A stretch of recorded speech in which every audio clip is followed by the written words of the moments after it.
मन तू सुख के सागर बस रे भाई, और न ऐसा यश रे।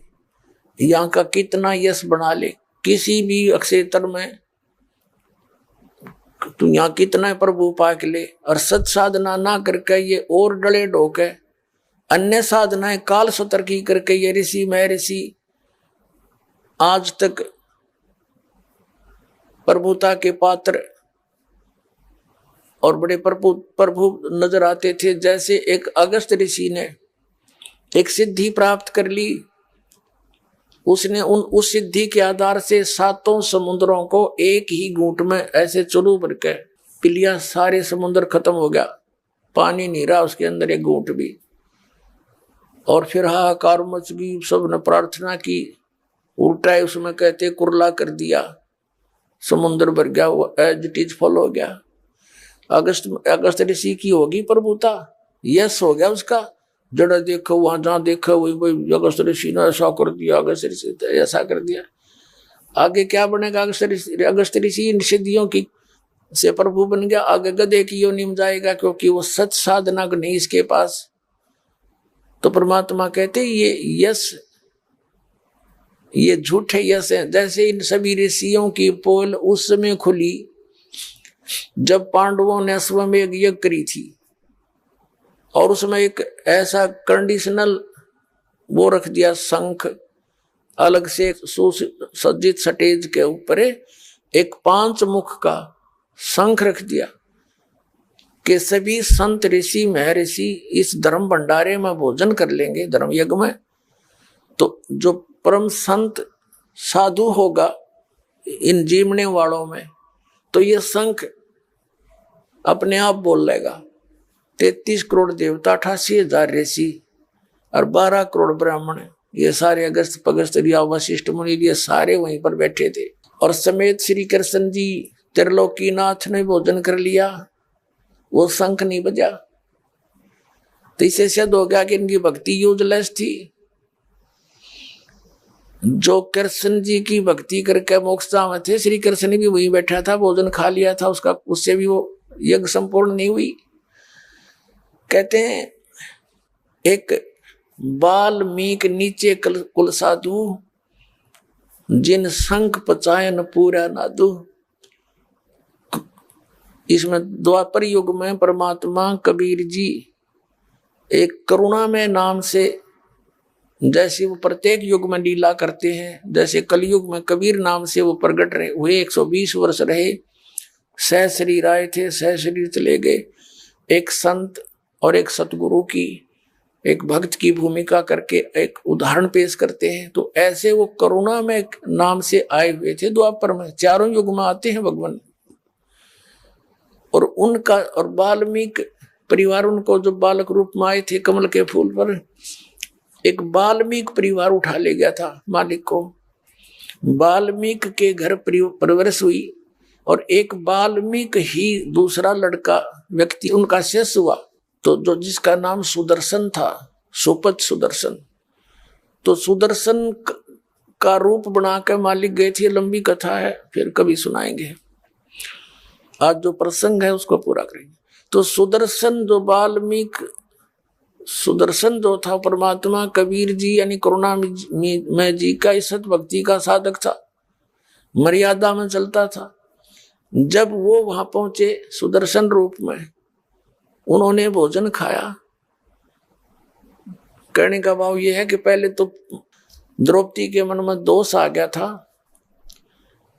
कि ये काहे का संत है, एक जंगली सा व्यक्ति, इससे क्या हमारा ये यज्ञ पूर्ण होगा, इस ऐसे मंडलेश्वर यहाँ बैठे हैं। फिर दूसरे उसने भोजन बना के रखा द्रौपदी ने सुदर्शन जी के सामने, अलग अलग खीर, खांड, पकौड़ी, कचौरी, नारी नारी, दही बड़े सारे बनाकर अलग अलग थाली में रखे। सुदर्शन जी ने क्या सोचा कि आज तक ये मन नारे नारे स्वाद करके बकवाद करेगा, कल फिर डिमांड करेगा मेरे से कि उसे फिर खाऊंगा। तो उन्होंने क्या किया, थोड़ा थोड़ा आइटम जितना खाना था सभी कटोरियों में से थाली में डाल लिया, हलवा भी, खीर भी, दाल भी, कचौड़ी भी, पकौड़ी भी थोड़ी थोड़ी लेकर के अन्नो खिचड़ी बना ली।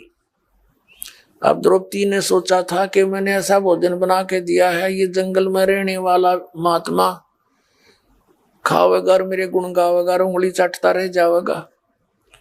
जब उसने देखा इसने तो सारा काम बिगाड़ दिया, 1 घंटे माथा मेरा आंखें फुड़वाई धूमे पर, इसने क्या कराया यो, तो उसके मन में यो दोष हो रह गया था, जिस कारण से जितना भोजन थाली में रखा था उस सुदर्शन जी ने 5 ग्रासों में खा लिया और 5 बार ही शंख बोला, आगे शंख नहीं बोला। तब युधिष्ठिर जी ने कहा कि भगवान होगी बात, बनगी बात, शंख बोल गया। तब श्री कृष्ण जी ने कहा नहीं, शंख तो लगातार बोलना चाहिए था, ये रुकना नहीं चाहिए था घंटों तक, तब बात बनेगी। तब श्री कृष्ण जी से युधिष्ठिर जी ने कहा था कि हे भगवान और किसको लाओगे, अब कौन है।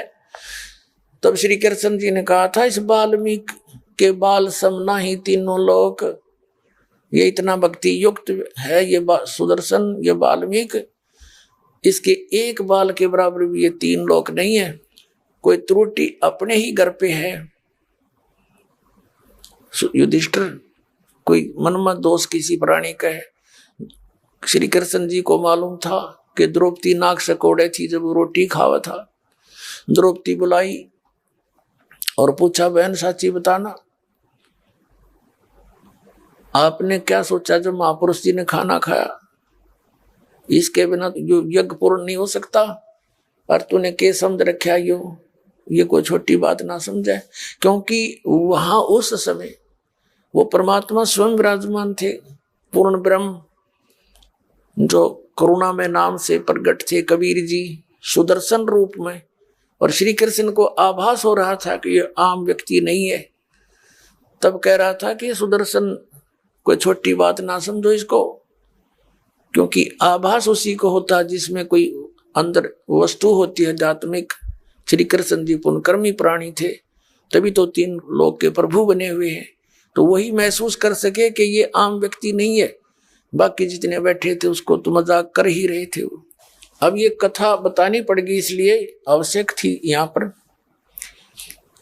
तो द्रौपदी ने कहा भगवान मेरे से गलती बन गई, मैंने बहुत गलत सोच लिया कि मैंने 1 घंटे तक धूमे में आंख फुड़वाई और नरे नरे आइटम बना के रखे कि महाराज जी प्रसन्न होंगे भोजन खा के, और इसने ऐसा काम कर दिया, सभी एक कर लिया।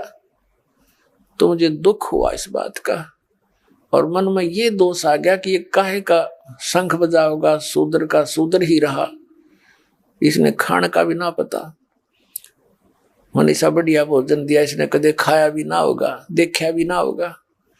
तब श्री कृष्ण कहने लगे कि द्रौपदी यह भीतरी कमजोरी है, तने ये सोच लिया कि महापुरुष को मनीषा भोजन खिला दिया, ये तो तुम्हें खिला रहे भोजन, इसने तो एहसान कर दिया तेरे ऊपर, तेरे घर का टूक तोड़ लिया कि ये तेरा तो उद्धार करने आए थे, और तू क्या बकवास सोच बैठी।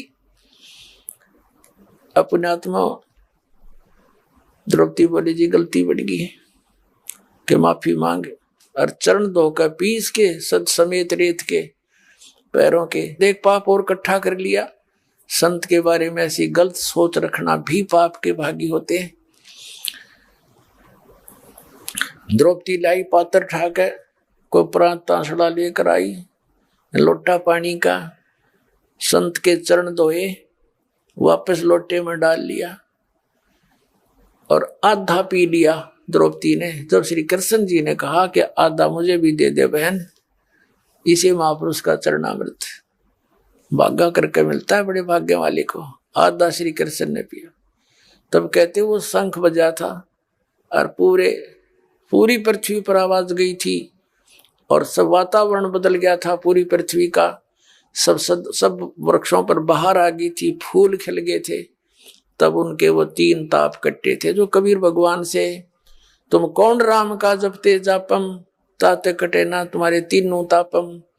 तो वहां कहते हैं और गेनो माया के पूता, ये जितने बैठे थे ये सब रिद्धि सिद्धि के पुजारी थे, जितने 33 करोड़ देवता, 88,000 ऋषि, 12 करोड़ ब्राह्मण। कहते हैं 12 कोट वेद के वक्ता और सुपच का शंख बजा रे। तो कहने का भाव यह कि ये परमात्मा जो कह रहे हैं कि मन तू सुख के सागर बस रे भाई, और ना ऐसा ही असरे। अब ये सुख के बने बैठे थे जो महात्मा, जैसे दुर्वासा जी ने सिद्धि प्राप्त कर रखी थी और सिद्धि प्राप्त करके प्रभु पा क्या पड़ा था। एक दिन अम्बरीश राजा के दरबार में जाकर सिद्धि प्रयोग कर दी। उस भगत के ऊपर उसकी सिद्धि काम ना करके उल्टा उसके ऊपर असर कर गई। तीनों लोक में धक्के खाता फिरे। अंत में सुदर्शन जी वहीं पर अम्बरीश राजा के चरणों में आकर उसने मत्था टेका, तब उसका छुटकारा हुआ। तो कहने का भाव ये है पुण्यात्माओं कि जब तक हम सत भक्ति नहीं करते तो ये महिमा यूजलेस है यहाँ की।